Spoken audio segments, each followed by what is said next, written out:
Speaker, আপনার মাধ্যমে বাংলাদেশের সম্প্রতি ঘটে যাওয়া একটি অত্যন্ত হৃদয় বিদারক ঘটনার বিচার সম্পর্কে আপনার মাধ্যমে এই জাতীয় সংসদকে, এই মহান সংসদকে এবং গোটা জাতিকে আমরা অবহিত করতে চাই। মাননীয় স্পিকার, গত 19শে মে ঢাকা শহরের পল্লবী এলাকায় একটি অত্যন্ত নৃশংস ঘটনা ঘটেছিল। আপনারা সবাই দেখেছেন।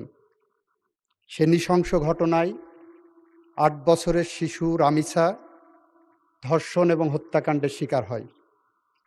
এই ঘটনার 7 ঘন্টার মধ্যে আমাদের পুলিশ বাহিনী 2 জন মূল আসামিকে গ্রেপ্তার করতে সক্ষম হয়। সরকারের পক্ষ থেকে তাৎক্ষণিক পদক্ষেপ নেওয়া হয়। মাননীয় প্রধানমন্ত্রী নিজে, মাননীয় স্বরাষ্ট্রমন্ত্রী সহ, এবং সেখানে সেই টিমে আমিও ছিলাম, আমরা ভিকটিমের পরিবারের সাথে দেখা করি। ওই দিন ভিকটিমের বাবার একটি আহাজারি ছিল যে উনি বিচার চান না, কারণ এদেশে এই ধরনের ঘটনার বিচার হবে না। আমরা আশ্বস্ত করেছিলাম, মাননীয় প্রধানমন্ত্রী আশ্বস্ত করেছিলেন, এই ঘটনার আমরা বিচার করতে বদ্ধপরিকর।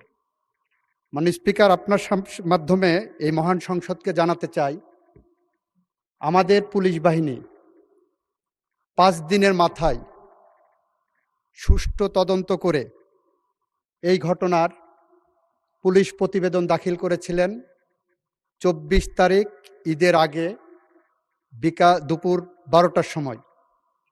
24 তারিখ দুপুর 4টের মধ্যে সেই চার্জশিট আমরা সিএমএম কোর্ট থেকে সংশ্লিষ্ট ট্রাইব্যুনালে নিয়ে যায়। মাননীয় স্পিকার, আমাদের সামনে একটা শঙ্কা ছিল, সেটা হলো বাংলাদেশের সমস্ত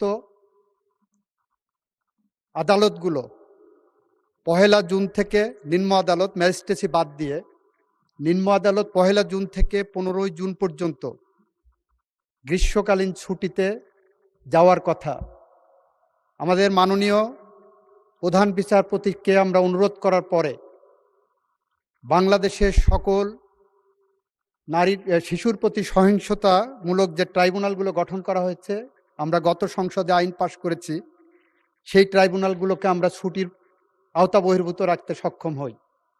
24 তারিখে চার্জশিট পাওয়ার পরপরই আমরা যখন দেখেছি যে আসামি পক্ষ কোনো আইনজীবী দেয়নি, তাদের বিচার প্রক্রিয়াকে প্রশ্নবিদ্ধ করার অন্যতম একটা প্রক্রিয়া ছিল, আমরা আইনের বিধান মেনে রাষ্ট্রপক্ষ থেকে 24 তারিখেই আমরা আসামিকে একটি স্টেট ডিফেন্স লয়ার দিতে সক্ষম হই।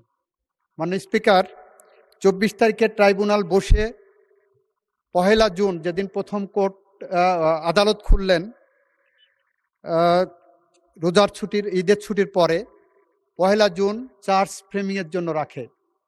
1 জুন যথারীতি এই মামলার অভিযোগ গঠন করা হয়।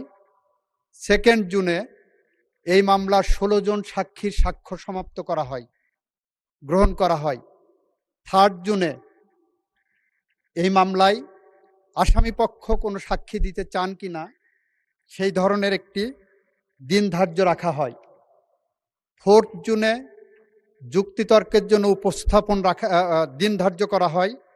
5 and 6 জুন শুক্র শনি থাকাতে 7 জুন আজকে ছিল, আজকে রায়ের জন্য দিন ধার্য ছিল এবং রায় যথারীতি ঘোষিত হয়েছে।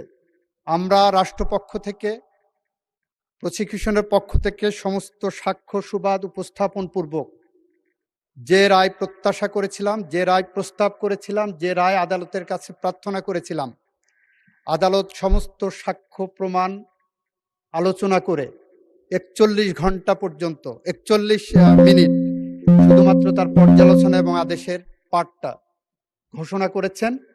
এবং আমরা আনন্দের সাথে জানাচ্ছি যে আমরা রামিসা হত্যাকাণ্ডের সাথে জড়িত 2 জন আসামি, মূল আসামি সোহেল এবং তার সহযোগী তার স্ত্রী, তাকে আদালতের মাধ্যমে মৃত্যুদণ্ডের রায় পেয়েছি।